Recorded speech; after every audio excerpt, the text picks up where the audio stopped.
Bugün dünden iyi, yarın belki gökyüzü sızacakmış küçük penceremden.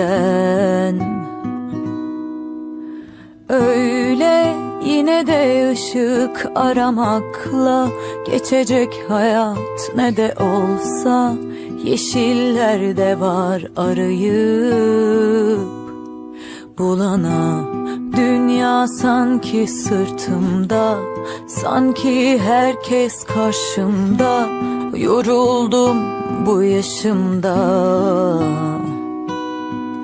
Anne, ne olur konuş benimle, en azından rüyamda vesile tutunmama. Bugün dünden iyi, yarın belki gökyüzü sızacakmış küçük penceremden.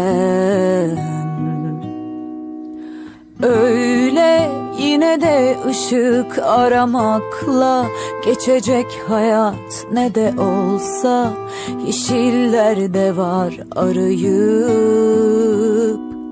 bulana. Dünya sanki sırtımda, sanki herkes karşımda. Yoruldum bu yaşımda.